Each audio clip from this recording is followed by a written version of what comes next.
Maskless partiers in Michigan over the 4th of July weekend causing a major stir. It comes as the country continues to grapple with a surge of coronavirus cases. The White House reportedly readying a new message claiming, quote, "We need to live with it."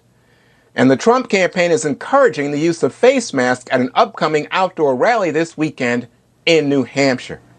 Dana, one of the things that caught my eye was the president saying 99% of these cases are harmless. Do you agree with that?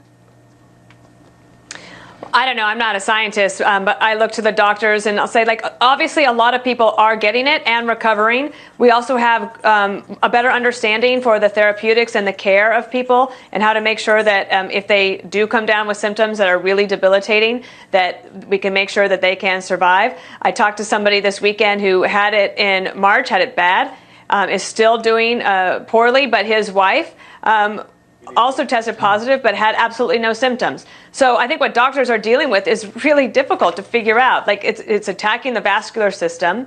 And to the point that we have to live with it, I think that's just reality. We are going to have to live with it. The vaccine, it looks hopeful, but even if it is approved in the winter, it's going to take a while to get it around to people. So all of us need to start being prepared to, not hunker down in terms of not working, but in doing the right thing and taking care of yourselves, taking care of your people, and doing the best you can in order to not spread it. Jesse, the administration seems to be saying that, the exponential growth that we've been witnessing over the past few days is not a problem, even though the president, of course, urged the rapid reopening that people are now pointing to as the source of this incredible spread. I'm not sure what the question was, but I think we all knew that there were going to be more cases, Juan. And right now, deaths are dropping. So we flatten the curve and people are slowly getting back to work because locking down forever was going to kill the country. And unless you wanted that to happen, that's just bad policy. I did notice in the video of the people partying, the male to female ratio is like 9-1. So that tells me women are smarter than men. And there's just a certain demographic in this country that you're not going to be able to control. Like, we're not going to bat 1,000 here, right? Like, most people are going to listen to the guidelines and wear a mask and social distance. Yeah. But do you really think a 22-year-old man at July 4th isn't going to maybe go to a pool party? Like, pool parties are going to happen. We just have to live with it and try to just tell them maybe don't go to the next one. All right, Emily, Mark Meadows, the White House chief of staff, is now encouraging people to wear masks, and apparently there's going to be masks available at the Trump event in New Hampshire this weekend. But remember, there were no masks seen, really, in Tucson or Tulsa, and the president continues not to wear a mask. What's the impact of this mixed message?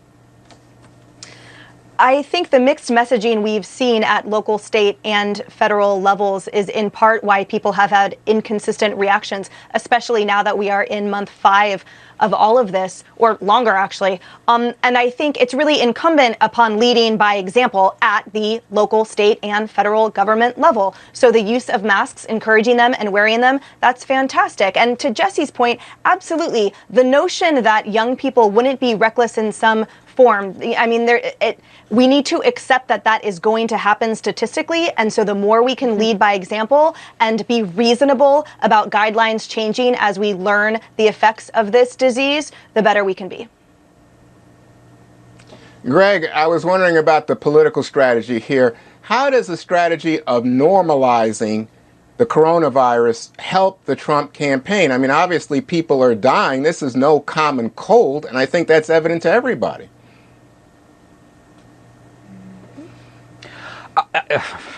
That's the craziest question you've ever done. Nobody's normalizing a virus, okay? But by the way, no one should take anybody in the media seriously in their questioning of process if they haven't actually made a correct piece of advice, okay? Let's face it. Number one, they politicized hydroxy. Remember that? They were so happy to find that one bad study that said it didn't work. Now they go strangely silent when you hear that it might work. And in fact, we all kind of knew that it might work. In terms of a strategy, it was it was well tolerated among people. We knew that there was promise, but the media didn't like that. 2, the rest home deaths. The media bent over backward to cover up for the Cuomos, right? They didn't want that to be a big story, but that was a big story, okay? So they covered up the rest home stuff. They bashed a drug that had potential. They refused to cite the most important data on Earth, which is the reduction in death rates. That is the important thing. But you can't talk about the fact that that's plummeting. And then let's not forget the travel ban, right? Which many in the media, Juan, said that was stupid and said that it was racist, but that probably did a large part in preventing a lot of death. So the media and those who politicize this need to be ignored, all right? Well, I think there are more than 125,000 dead.